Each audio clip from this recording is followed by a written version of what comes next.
Hey,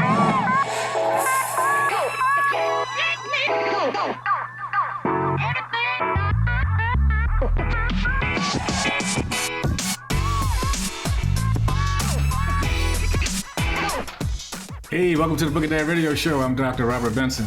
As always, before we get started, we want to say thank you to Jehovah. Thank Him for His Son, Jesus Christ. Thank you for our families. Thank Him for work and our ability to do the things we're able to do.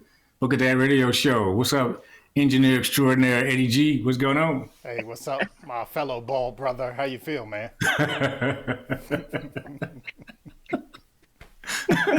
Iceberg Slim. Hey, and listen, hey, coolest man on earth. He's got it working. But hey, one thing we want to say is that we're right around the time that Mother's Day is, so we want to make sure that if you haven't, shout out to all the moms. I have the greatest mom in the world, and I'm sure each one of you will argue that point.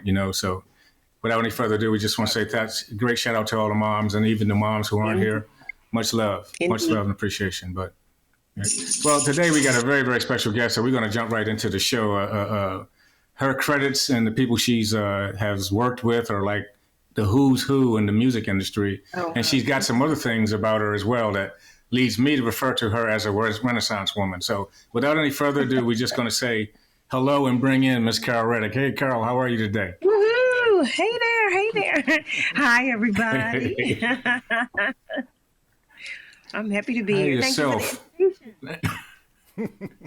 the You're welcome. Thank you for joining us. Hey, well, let's jump right in. I see you as a Renaissance woman. I mean, you have talents that just are above and beyond. You're from that talent-rich oasis of Philadelphia, Pennsylvania, where we all have kind of breathed the same air there, that smog from the shipyard, the airport and all those places. Yes. That's right, because she's from South Philly. She knows exactly. We've had that Schuylkill punch. Yes. Yep. That's right. Hey, so Carl, where did it all begin? Talk to us. Oh my goodness. Well, it began actually. So I've always loved music, and I've always had great influences in my life. There were several members in my family that loved music, so it was just inevitable that it would be my passion. I did not know it when I was very young, but I'm so glad that I was led to it. So it started at a very, very, very young age, I will say.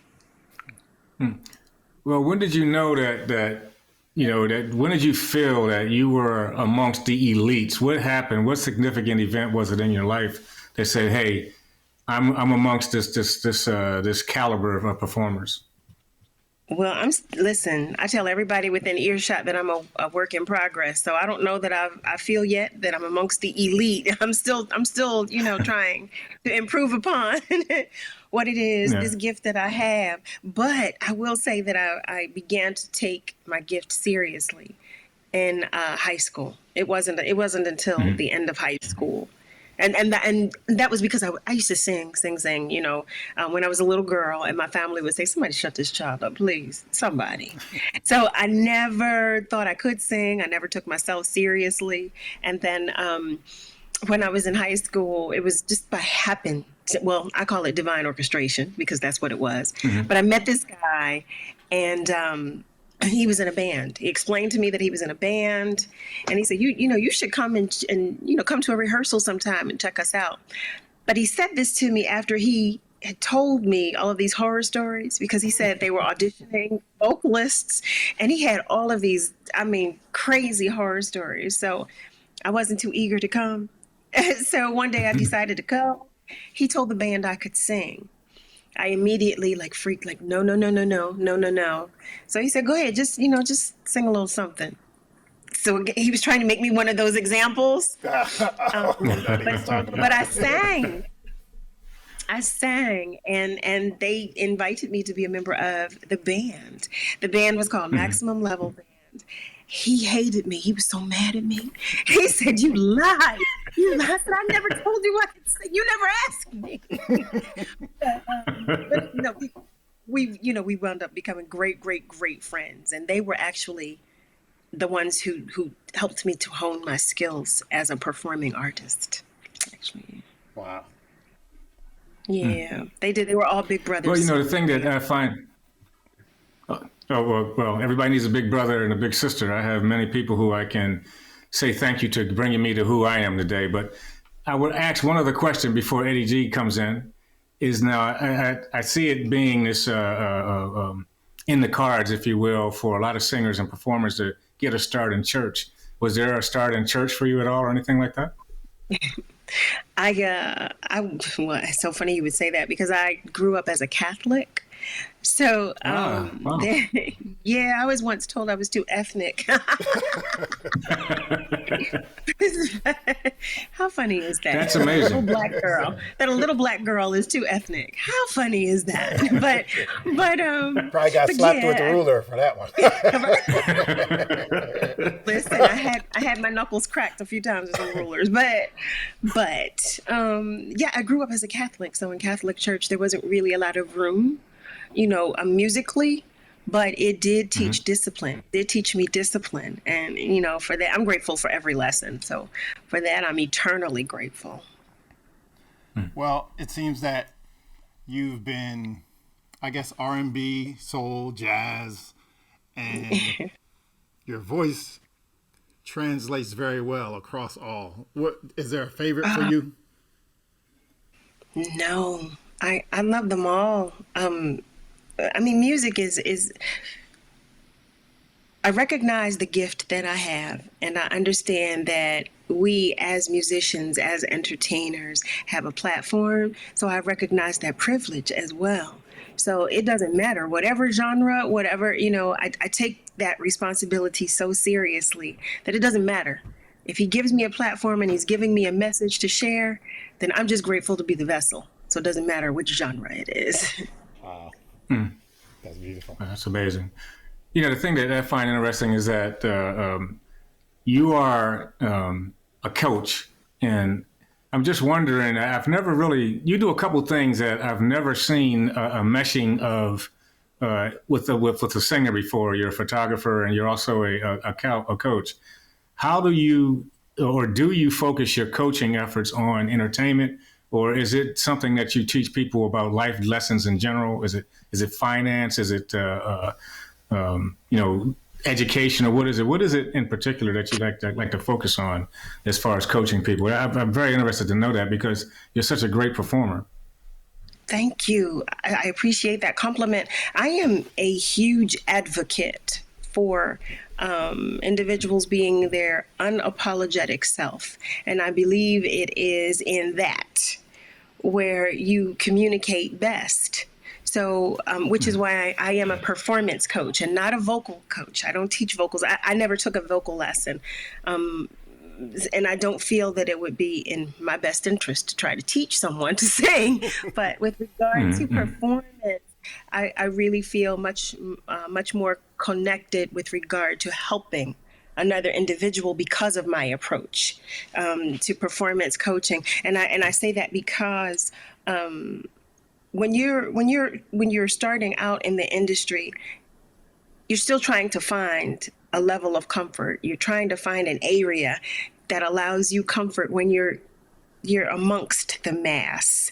So I try to work with individuals to get them more comfortable being in their own skin. When you're good with you, when you are comfortable with who you are as a human being, as an individual, and you have, again, the understanding that you are the vessel, that your gift is coming through you, that it's not something that you bought, it's not something that you made, it's not about you at all.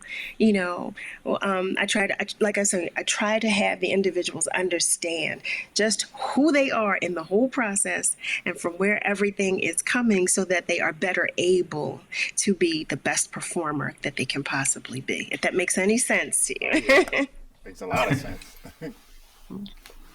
Yeah, it definitely makes sense. I mean, and the thing that I never did in my life, and this is why I'm not envious. I'm in awe, is that I never really sat down and talked to anybody about finding out what I am the absolute best I can be at. A lot of the things that I end up doing, a lot of the organizations that I become a part of, is because people have approached me and said, this is something that you should try and do, and they've never been anybody who I spent time trying to get them to teach me anything. But when people do what you're doing and they make specific and concerted efforts to reach out to people to say, hey, be who you are, I think that's profound. But this is the Book of Dad Radio Show. I'm Dr. Robert Benson with my main man, Eddie G.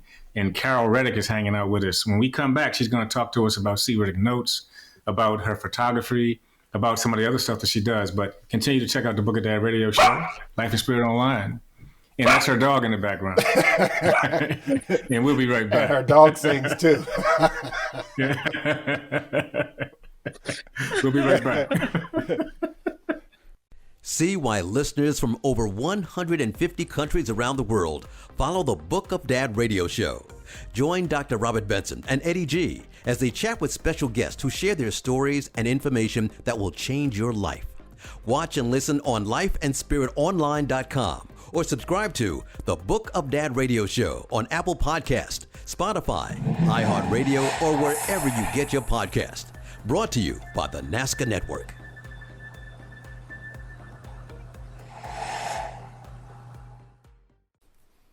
Hey, welcome back to the Book of Dad radio show with Dr. Robert Benson and me, Eddie G. And today we have a special guest, the beautiful Carol Riddick, and she is here to give us her insight on some great things. And I have a question for you, Carol. First of all, my shout out to Chloe, her dog, who is getting it in.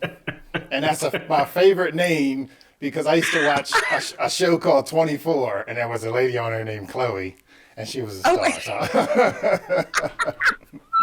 But I have a question for you. I know you're really into music and you're into coaching people and bringing out what's hidden inside of them. And at this time, there's been a lot of cuts in music education. So a lot of our young people are not really getting that exposure. What do you think the future is of music education, and what can we do to put it on the right track? That's a great question. I hate when people say that to me. It's a great question. But I'm glad you asked that question. As I was telling you guys that I'm a huge advocate for pouring into other people and for educating those who have an interest in the entertainment industry. I think that I actually believe that because there are like-minded individuals like myself, that we're still on the right track because we're still working. While you may not see us, while you may not be aware that we're in the trenches, we are. As a matter of fact, I am involved with an organization that teaches young adults about the music industry. The organization teaches songwriting, production, and of course, the business, how to monetize your product, which I think is very, very, very interesting. Not just interesting, but it's exceptional. Because a lot of our young adults are taught how to make music, but they're not taught how to conduct their business. They're not really taught how to monetize the product after they make it. So I believe we're on the right track because, like I said, there are like-minded individuals like myself who are doing just these things, working with the young adults. That is important because you look back in history at how great artists had their music stolen from them. They're not getting paid now. Like I think the R&B Foundation kind of takes care of some of the older artists who've been through that. But I think that's necessary. But I've also seen the fruits of your work because a lot of the younger artists now are business minded more than back when we were young, where they've gone out, they've established their brand, their career, their clothing line, and all the things that come along with it. So I think that it's changing, But, absolutely. But I do believe that what you're doing is a great thing. Quick I question. agree with you. It's changing in a good way. Yeah. Yeah, in a good way. A quick question. Yeah. You started a label on your own. How did. was that? Was that difficult? And what did that do to make your choices for the future once you had a label? No, to answer your question, it was not difficult because once I decided it was what I wanted to do, there wasn't anything that could have come before me that would have stopped me, or that did. So it was I felt it necessary, quite honestly, because I had been signed to a major label. I was signed to Motown in the late 90s. And while it was a great opportunity, it taught me a lot. I was initially signed under Steve McKeever and Gerald Busby, who then, left and moved on. And then Andre Harrell was brought in. So I was under Andre Harrell, and we did not see eye to eye on who I was as an artist. And that's okay. That's okay. But in that, again, it taught me, the importance of being who you are and maintaining, who you are. And as a result, after that experience and actually asking to be released from Motown, I started my label. I took some time. I took a few years, and then I went to work with some other artists like, Les Nubian and Jill Scott. And then I decided it's time, because I wanted to release my own project. Have some control. Yeah, but to also, yes, the control of just being who I am, my unapologetic self. I think there's so much importance in that. When you do what makes you happy, then, I mean, what question is there to be asked? Right. I agree. Right. Mm-hmm. That's interesting, because I think a lot of what a lot of young artists need to learn is, in addition to just simply monetizing things, it's the legal aspect of it. I think that's the one thing that people tend to be deficient on, is the legal aspect.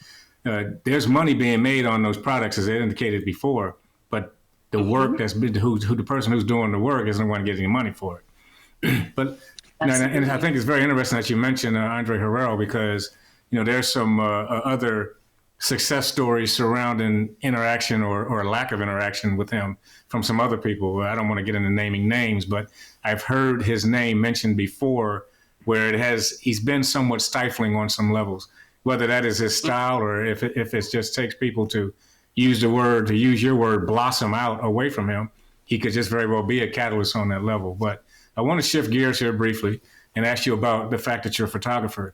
I find it very interesting how you're thriving in a very, very active profession, and you're coaching people to be very, very active. How did you come to enjoy something that's so static, and that you're just taking stills of things that are peaceful, they're not moving, you're catching them? Is there is that an intentional dichotomy, if you will, something that you just get away from when you need to do that, or is it something that just happened by chance? I've always taken photos, but I did not understand the importance of what I was doing until well into my adult life. Because I am a creative, as most creatives do and are, we tend to be all over the place. Some people just say, as a creative, you just automatically have ADHD. I will accept that. I own that. I own it. I own it. Right. I own it. But I think it's necessary to find your comfort in the still. And what I mean by that is to find a level of comfort in just the quiet, when nothing else is going on, so that you have a point of reference when you are in a chaotic environment, or when you do have things that are going on in your life that are pulling you every which way. I think it's so necessary to just be able to find, if it's that visual, if it's whatever it is that brings you to the still, and that's what I call it. And for me, that's what photography is, because I think God is a magnificent artist, and I love how he paints his canvas. I love it. Wow. And I don't know how you cannot appreciate, how you cannot appreciate his artwork. I mean, who comes up with the vibrancy of these colors? Right. Nobody but him. You know what I'm saying? And to just take for granted that it is there for our own enjoyment. I mean, what? What you doing? You better, you better acknowledge. You better take a moment to acknowledge. So for me, that's from where it comes. Me acknowledging and just admiring, God's artwork, and just sharing it with others. Well, that's very interesting you mention that, because in some circles, people might think you're a flower child and ask if you've been smoking any marijuana or anything like that. You know what I mean? Well, you know what?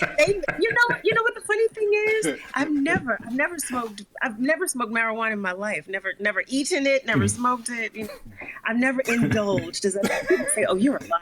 You're a musician." I just never had the desire. And look, you hear me talking about the birds, the plants, the trees, and everything. I never needed to. Right. I know the feeling. I'm already there.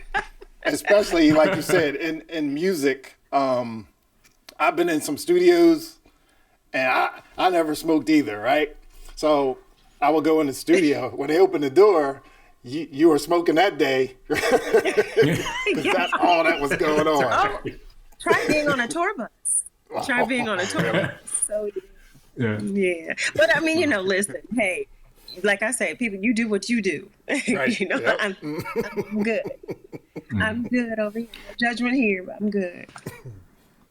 Well, Carol, not only are you articulate and entertaining, you are forthcoming, and I think that's the most important thing. I mean, when people talk to someone, they need to know they're going to get that individual, not this sugar-coated presentation of who they think what you think they want to hear or whatever. So keep it coming. We want you to be yourself here on the Book of Dad radio show, and let us know what's going on with you.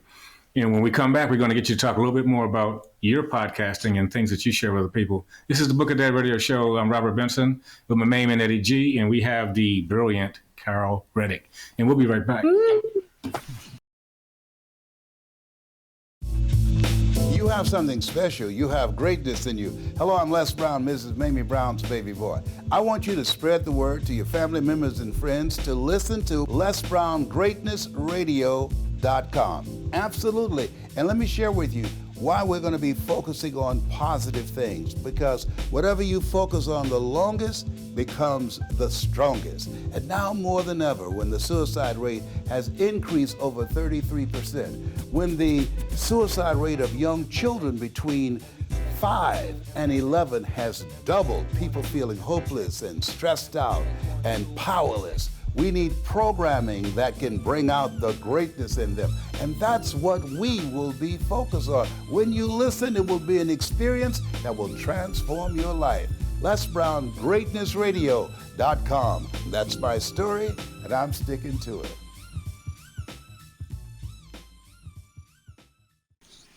Hey, and we're right back. Look at that radio show, Dr. Robert Benson. Make sure you get us where you get your podcasts, downloads.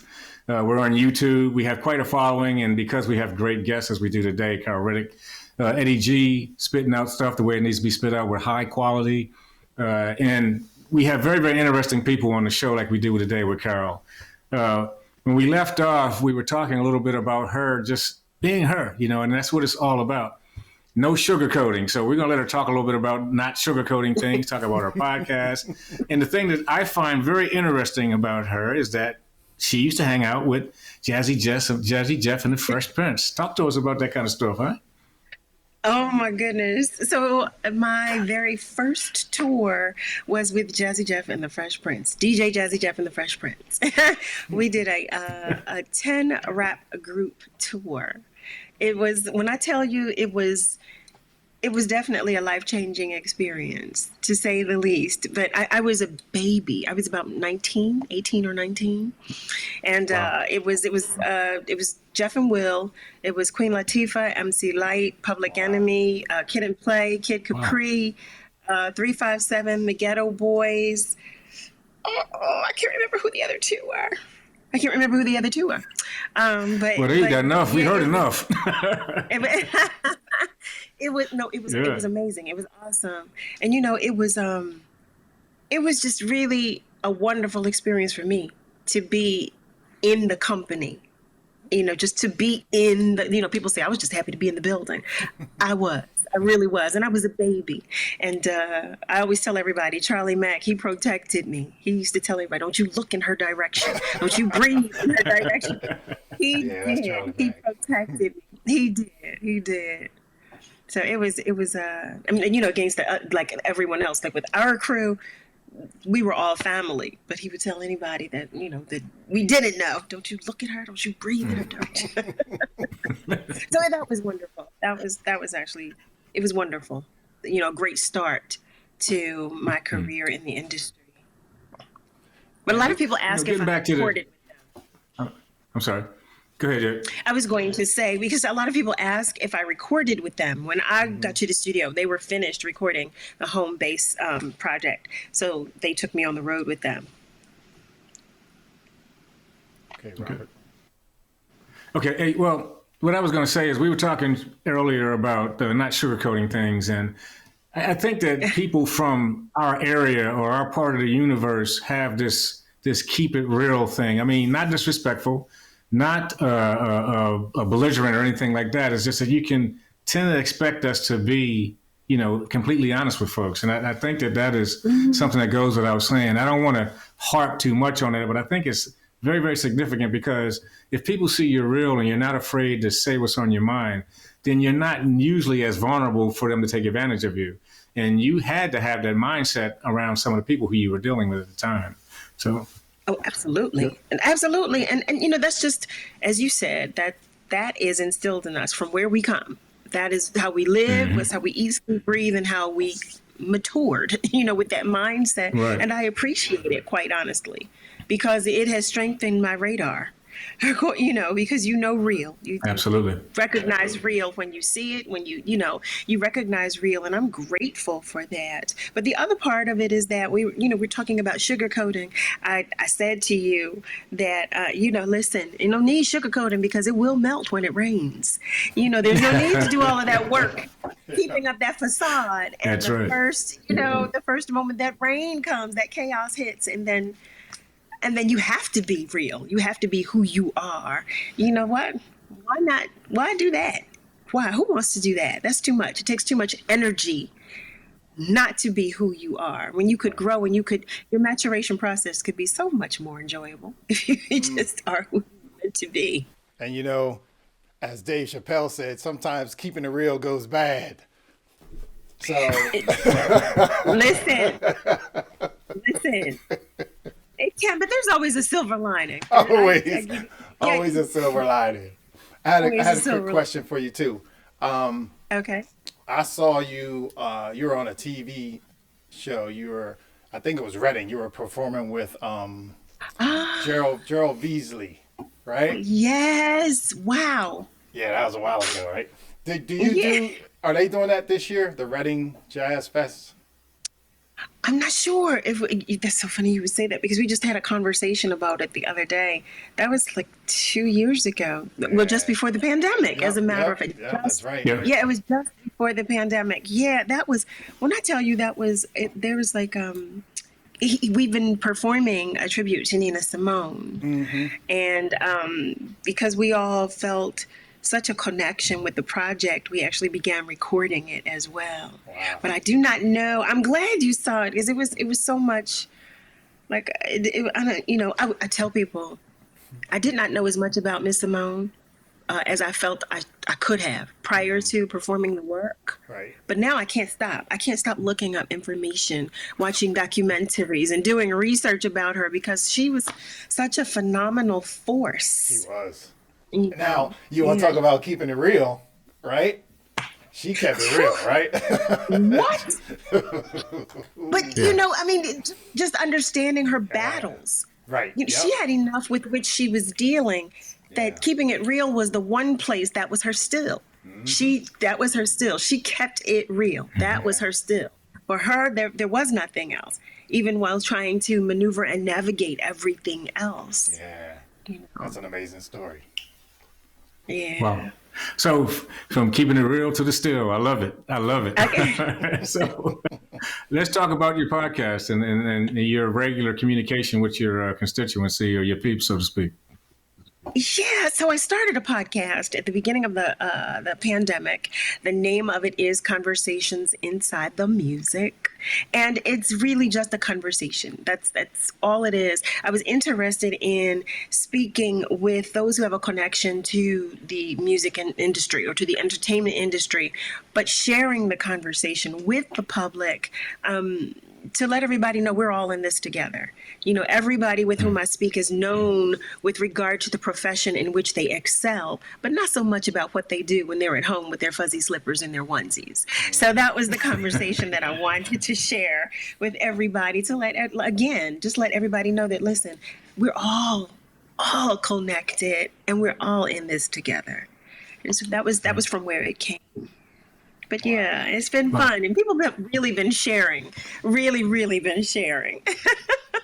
You know, it's interesting you say sharing, because one of the greatest quotes I ever heard was that creative and talented people, they don't compete, they contribute. And I just would like to ask, who do you enjoy contributing to this vast library of professionalism and great music and such? Who do you enjoy doing that contribution with the most? Besides yourself, of course, you know. No. I've been asked that question before, and you know, I don't have a favorite artist with whom I enjoy contributing, because for me, there's so many components to it. Number one, to receive the invitation to do so, that's a gift. And number two, to share the platform, that's a gift. And number three, just to be in the room. That's a gift. So, you know, I'm always happy to be a part of the conversation, because like I explained to everybody else, whenever we are on that platform, whatever the gift is that we're sharing, it's an extension, it's spirit, and that's a conversation. That's a conversation right there. So I'm just happy to be in the conversation. And I mean that wholeheartedly. I just enjoy the privilege. I just enjoy having the privilege with whomever, because it doesn't come that easily. It's not as easy as some people may think. Right. Well, hey, Carol, you know, this is unbelievable stuff. I mean, we could go on with this all day, but just take a minute real quick and tell everybody how we can get in touch with you and then enjoy your stuff. Oh, my goodness. Well, everybody, if you search for Carol Riddick, you'll see me pop up, the little short, light-skinned, wide girl from South Philly. But I do have a link tree. I have a link. If you go to Linktree, you can find me, and you'll be able to. I'm on Instagram. I'm on Facebook. But if you go to my link, you'll have links to everything, the facets of Carol Riddick. That is what it will read. Well, you've got some great stuff out there, and it's been great having you. Eddie G, sum things up for us a little bit. Well, I just want to say thanks for coming on the show, Carol. You are a wonderful guest. Thank you. We just love your freeness and your keeping it realness, as you say, because that's what we like to do, keep it real, you know, because it's like having a conversation with old friends, and that's what it's about. Because, as you said, your experiences, when you're sharing them with other people, it gives them insight and maybe inspires them to do something that they didn't think they could do, or that they always wanted to do and just didn't have the bravery to go past that fear. So we appreciate you coaching these people and sharing your gift. And we're going to continue to share your gift with everybody too. Thank you. I appreciate the invitation to come and talk with you. Okay, so thank you so much for coming and hanging out. I mean, we can't reiterate that enough. But it's Book of Dad Radio Show. I'm Dr. Robert Benson with my main man Eddie G and the talented Carol Riddick. Well, I'm going to close out with a quote, and it goes like this: "The most supportive beams of any building are seldom seen, and Carol is a beam." Book of Dad Radio Show, and we'll talk to you next time.